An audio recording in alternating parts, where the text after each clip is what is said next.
Now that we've seen all three equations of a line, our focus is going to be on comparing the different types of linear functions that we've seen.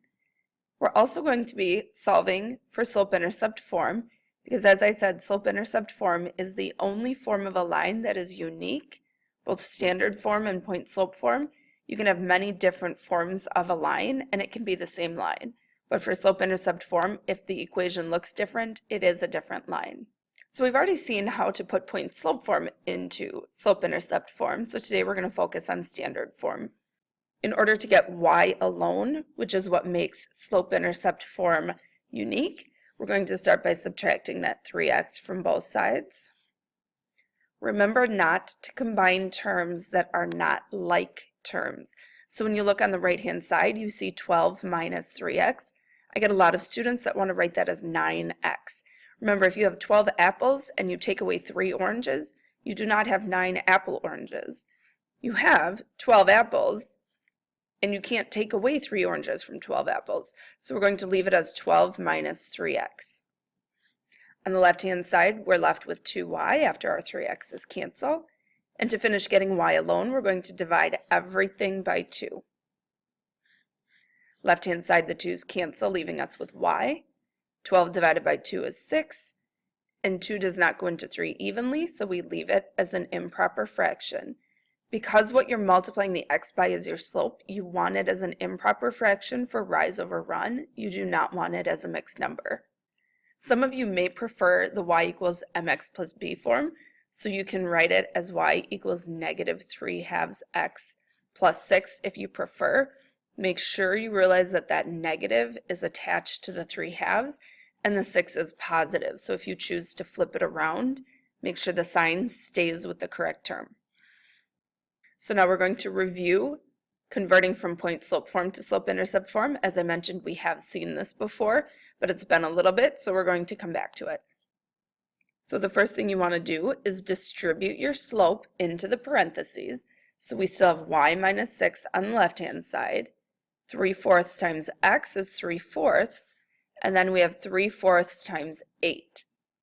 A lot of you may prefer to put that 8 over 1, so you can multiply a fraction by a fraction. However, it's not necessary. For those of you that might be a little bit more advanced, don't feel like you have to do that.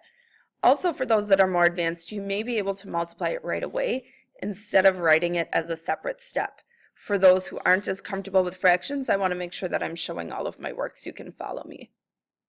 What I'm going to do next, I like to divide first. Remember, this fraction bar means divide. 8 divided by 4 is 2, so we're left with 3 times 2, or 6. Finally, we can add the 6 from the left-hand side to its like term on the right-hand side, and we get y equals 3/4 x because the negative 6 and the positive 6 cancel each other out. Finally, we're going to look at special lines, the horizontal and vertical lines.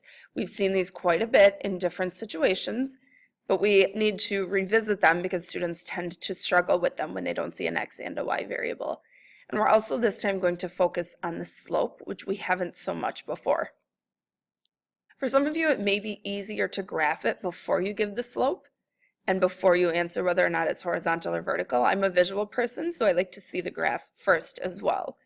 We learned several different ways to graph these. From what I remember, the easiest way seemed to be making a t-table, or setting up ordered pairs.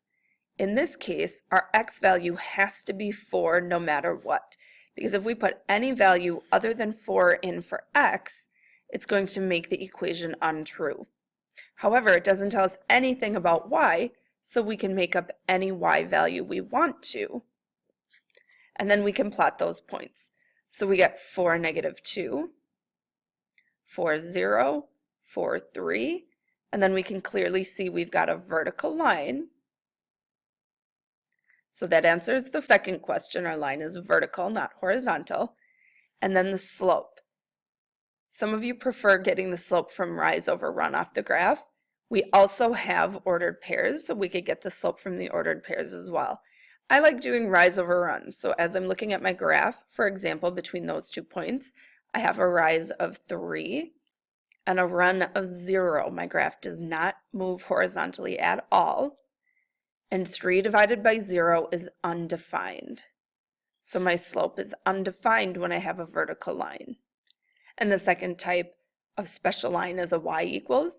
So we can graph this with a set of ordered pairs again. This time, all of our y's need to be -5. And our x values, because there's nothing in the equation that tells us about x, can be anything we want.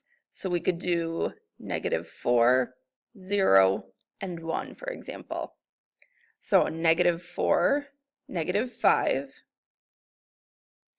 0, -5, and 1, -5. So we see we have a horizontal line this time. So again, that answers the second part of our question.